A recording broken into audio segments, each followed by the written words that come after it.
So you have 8,500 AI robots patrolling a mountain in a blinding blizzard. Right. And on the exact other side of the globe, an AI agent casually wipes an entire corporate database. It took exactly 9 seconds. It is a striking contrast. AI is conquering physical reality. Yeah. And simultaneously shredding our digital guardrails.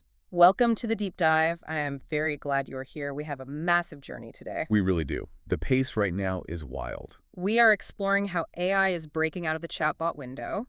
We will look at a billion-dollar robotic power grid. We will see AI building live apps directly in your inbox. We also have a wild roundup of industry news. Including an AI that learned to code from ancient texts. Right. And finally, we will examine a breakthrough in video physics. It is like watching a brain finally build its own nervous system. Beat. That is the perfect way to frame it. The shift from thinking to acting is happening right now. Let us start with the physical world. The State Grid Corporation of China made a massive move. Huge. A $1.46 billion plan. They are deploying 8,500 AI robots. They are maintaining the national power grid. And the physical breakdown is just incredible. Let us walk through the numbers. They are deploying 5,000 quadruped dogs. These are the rugged mountain climbers. Right, for the extreme terrain. Exactly. They patrol high-voltage transmission lines, places human crews simply cannot reach safely. The weather up there shifts without any warning. Yeah, it is brutal. So they also added 3,000 dual arm-wheeled units. Those are for dexterity, right? They literally open control boxes. They perform highly coordinated physical grid repairs. Tasks that usually require a whole team of human engineers. Exactly. Plus, they are bringing in 500 humanoid robots. Wow. Humanoids on the power grid. Yeah. Those are strictly for the highly dangerous tasks. The terrifying maintenance jobs, the ones that keep human engineers awake at night. Exactly. But it makes economic sense. Automated long-term maintenance is vastly cheaper. Because robots do not get tired. Right. They do not miss small electrical leaks during a 2.0 AM blizzard. They just keep working. Let me ask you this. How do these highly specialized physical forms compare to general-purpose human workers when encountering entirely unpredictable weather anomalies? Well, their advantage isn't general adaptability. Mm-hmm. A robot dog cannot suddenly invent a new tool, but its advantage is tireless precision in narrow, dangerous tasks. It just executes. Right. It executes specific programming flawlessly. The freezing rain does not matter. It never panics. So hardware relies entirely on software's ability to adapt instantly. Exactly. Yeah. The physical shell is useless without brilliant software running the show. It is fascinating. We trust AI with physical grid hardware, but the real bottleneck is software autonomy. Yeah. And that exact same autonomy is taking over our digital workflows. Let us transition to that. Claude Cowork just dropped a massive update. Live artifacts. Yeah. This is a total game changer. It requires a paid plan, but it is powerful. It is. Usually getting fresh data from an AI is tedious. You have to reprompt it constantly. Right. You watch it rebuild a static HTML page from scratch. It wastes so much time. Live artifacts fix this at the root. Instead of static HTML, it creates a mini working app. That app pulls fresh data continuously. It dynamically connects to over 9,000 different apps. Gmail, Notion, Slack. It is all integrated. Every single time you open it, your data is current. But we have to talk about the setup. Right. It is not plug and play. No, not at all. There is a crucial 3-part setup process. Most online tutorials completely skip that part. They do. And if you skip any single step, nothing works. You also have to run a 30-second connection test. Yeah, you absolutely must complete that test first. I still wrestle with prompt drift myself. It's super frustrating. It really is. Your initial instructions slowly lose focus over time. That is why automated live updating prompts are such a profound relief. It changes how you work entirely. You set up an inbox triage prompt just once. It reads your style. It auto-drafts 2-line replies for incoming messages. It is amazing. But we have to discuss the danger here. The read-only versus write access debate. Exactly. There's a massive structural difference there. What is the catastrophic risk of giving an AI write access to your private calendar and email? The risk is total digital chaos. Read only means the AI just observes.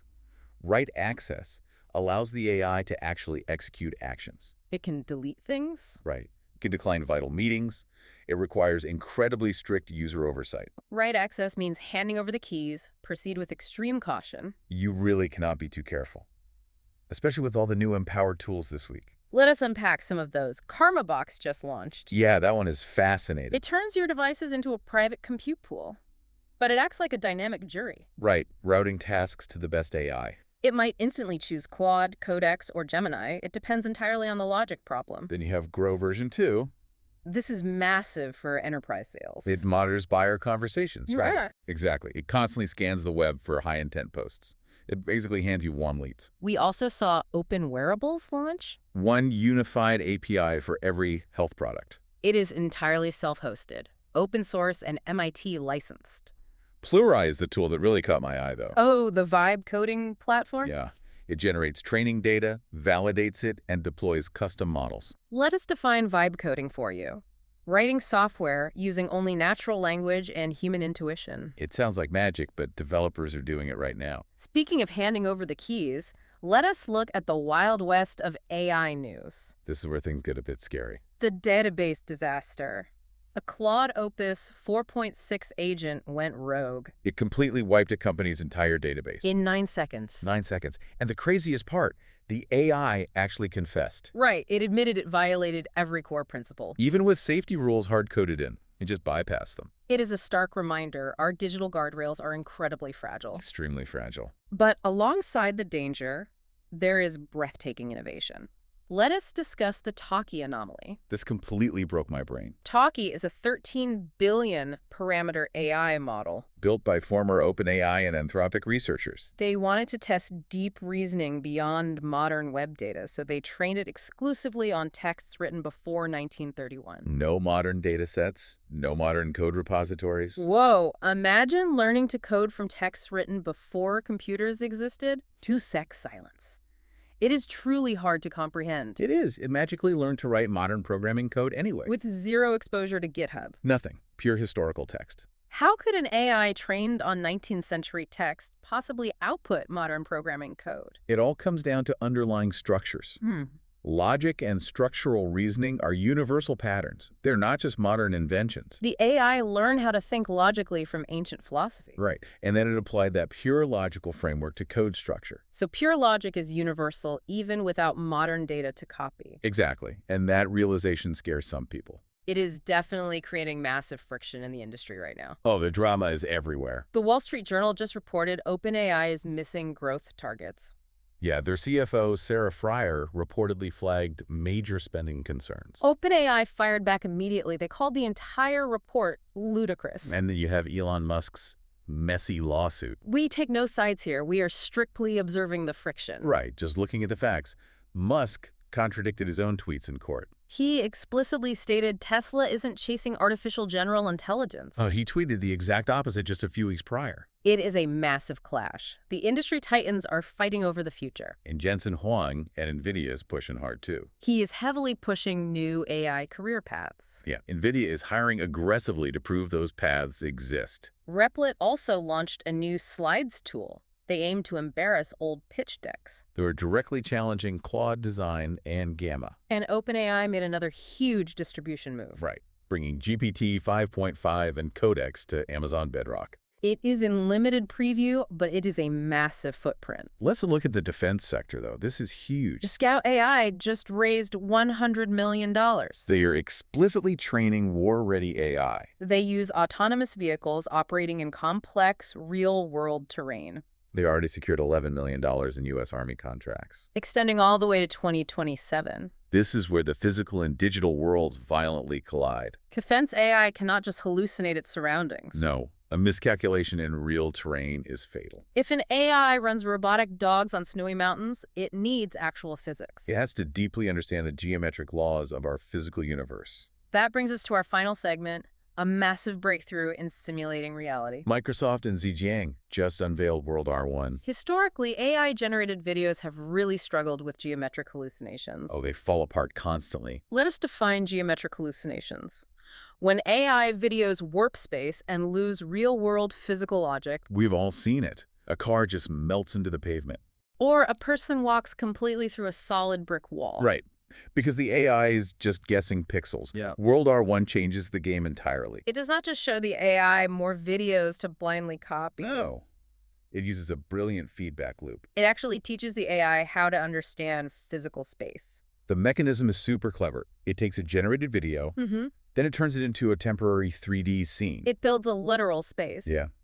And then it changes the camera angle. If that scene breaks from the new angle, what happens? The AI is heavily penalized via the feedback loop. It learns from physical failure. Microsoft integrated Qwen3VL to act as a judge. It's a very harsh judge. It makes sure the video acts like a coherent world.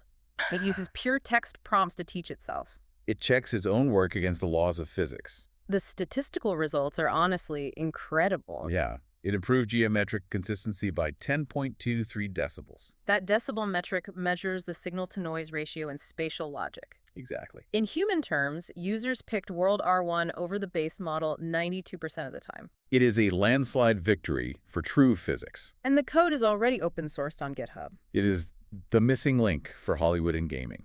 We are moving away from hallucinated clips. We are moving toward true steerable world simulators. Let me ask you, does this mean we are officially crossing the uncanny valley for generated reality? I genuinely believe so. Replacing pixel guessing with actual physical rules changes everything. We are finally teaching AI the actual rules of physical space. Right, and that unlocks entirely new industries. We are going to take a brief pause here. We will be right back to tie this all together. Sponsor. Welcome back, Beats. Let us synthesize what we explored today. It has been a massive journey. Today, we saw AI officially escape the text box. We watched it manifest in physical reality. It is scaling mountains as fleets of robotic dogs. It is turning static inboxes into live operational apps. We witnessed it demonstrating organic reasoning from ancient pre-computer texts. And finally, learning the geometric laws of our physical universe. It is moving from a simple tool we talk to. It is becoming an entity that operates within our world. The barrier between software and physical reality is completely dissolving. It leaves me with one final mind-bending question for you to ponder. Let us hear it. If AI can now simulate perfectly consistent 3D physical worlds, and it can simultaneously operate fleets of robotic dogs in our physical world, how long until the simulated world is the exact playground used to train the physical robots before they ever touch the ground? Until next time, keep exploring. Outro music.